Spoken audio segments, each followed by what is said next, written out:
नमस्कार, आप देख रहे हैं DNN इंडिया और मैं हूं आपके साथ Poonam Rathore.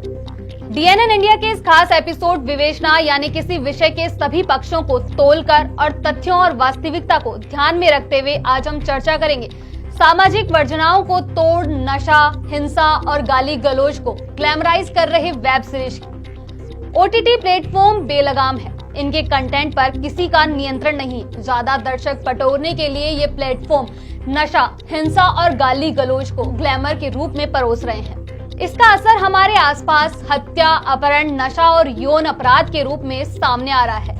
Over the tip OTT platform ने हमारे घरों में तेजी से अपनी जगह तो बना ली, लेकिन अपनी जिम्मेदारियों से यह अब तक मुंह मोड़े बैठा है। इंटरनेट की आजादी के बहाने ये प्लेटफॉर्म समाज की भलाई के लिए बने भारतीय कानूनों को अंगूठा दिखा रहे हैं। सेंसर बोर्ड के दायरे से बाहर होने का फायदा उठाते हुए भी अत्यधिक हिंसा और अश्लीलता तो परोस ही रहे हैं, साथ ही ड्रग्स और धूम्रपान के दृश्यों के नियंत्रण को लेकर बने केंद्रीय कानून को भी धज्जियां उड़ा रहे हैं। यह इस लिहाज से गंभीर है कि बीते कुछ वर्षों में देश में ऑन डिमांड स्ट्रीमिंग प्लेटफॉर्म का चलन तेजी से बढ़ा है। देश में डिजिटल वीडियो देखने वालों की संख्या फिलहाल 36 करोड़ से अधिक है। 5 साल पहले ये संख्या लगभग आधी यानी कि 17 करोड़ थी। OTT सब्सक्राइब की संख्या 10 करोड़ के करीब पहुंच चुकी है। इनमें युवा अधिक है। अहमदाबाद स्थित माइका इंस्टीट्यूट के एक अध्ययन के मुताबिक OTT देखने वाले दर्शक समूह में 2/3 से अधिक हिस्सेदारी 15 से 34 साल की उम्र के लोगों की है। नया संचार माध्यम होने के चलते पहले से बने भारतीय कानूनों में OTT का जिक्र नहीं है। इसी का ये प्लेटफॉर्म फायदा उठा रहे हैं। इन पर प्रसारित होने वाले कार्यक्रमों में हिंसा, नशा और अपराध के दृश्यों की भरमार तो है ही, इनमें किसी प्रकार का डिस्क्लेमर भी नहीं दिया जा रहा है। युवाओं को धड़ल्ले से नशा करते हुए दिखाया जाता है। OTT का कंटेंट हमारे युवाओं पर मनोसामाजिक प्रभाव डाल रहा है। वेब सीरीज और ऑनलाइन स्ट्रीमिंग कंटेंट युवाओं का मानस प्रभावित करते हैं। OTT प्लेटफॉर्म पर उपलब्ध सामग्री हिंसा, यौन और दुर्व्यवहार के भारी हुई है और यह भारतीय युवाओं पर प्रभाव डाल रही है। इससे उनके जीवन में क्रोध, आक्रामकता, चिंता और अवसाद के मामले बढ़ रहे हैं। यदि ये अनियंत्रित रहा तो युवाओं में बड़ी मनोसामाजिक समस्याएं पैदा करेगा।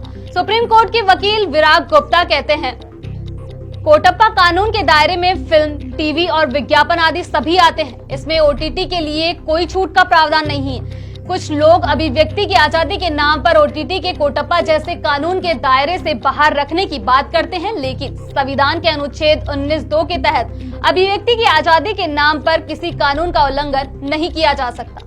केंद्र सरकार ने OTT और डिजिटल मीडिया के लिए पिछले साल जो एथिक्स कोड बनाए, उसमें दर्शकों की उम्र के अनुसार वर्गीकरण की बात कही गई थी, लेकिन कानून का समान रूप से पालन नहीं होने पर फिल्मों और OTT के 2 अलग-अलग वर्ग बन जाते हैं, जो संविधान के अनुच्छेद 14 के खिलाफ है। केंद्र सरकार ने ट्रांजैक्शन ऑफ बिजनेस रूल्स में बदलाव करके OTT और डिजिटल मीडिया को केंद्रीय सूचना प्रसारण मंत्रालय के दायरे में लाने के आदेश बहुत पहले जारी किए थे। सूचना एवं प्रसारण मंत्रालय ही फिल्मों में सेंसर बोर्ड का नियामक है। अगर OTT प्लेटफॉर्म स्वैच्छिक तौर पर कानूनों का पालन करने में विफल रहते हैं तो सरकार को लोकहित में इन कानूनों का पालन सुनिश्चित कराने के लिए ठोस कदम उठाने चाहिए। सुप्रीम कोर्ट के वकील अश्विनी दुबे कहते हैं, यह बहुत ही महत्वपूर्ण और गंभीर विषय है। सुप्रीम कोर्ट में OTT के विनियम को लेकर बहुत से मामले हैं। OTT क्रांति के कारण अब सभी वर्ग के लोग हर तरह के चलचित्र का बिना किसी रोक टोक के आनंद ले रहे हैं, किंतु यही माध्यम अब समाज में गलत अवधारणा भी फैला रहा है। एडवोकेट अश्विनी दुबे भी इस बात से इत्तेफाक रखते हुए कहते हैं कि केंद्र सरकार ने लोगों की मांग और सुप्रीम कोर्ट के नोटिस पर एथिक्स कोड 2021 तो बना दिया, लेकिन अभी बहुत कुछ करना शेष है ताकि इस अत्यधिक महत्वपूर्ण माध्यम को दिशा भ्रमित होने और उसके दुरुपयोग से रोका जा सके। उम्मीद है ये एपिसोड आप पसंद करेंगे। विवेचना, इस एपिसोड में हमने आपको बताया हिंसा और गाली गलौज को ग्लैमराइज कर रहे वेब सीरीज के बारे में। विवेचना में अगली बार फिर हाजिर होंगे अगले एपिसोड के साथ, दिलचस्प किस्से के साथ। तब तक के लिए दीजिए इजाजत। नमस्कार।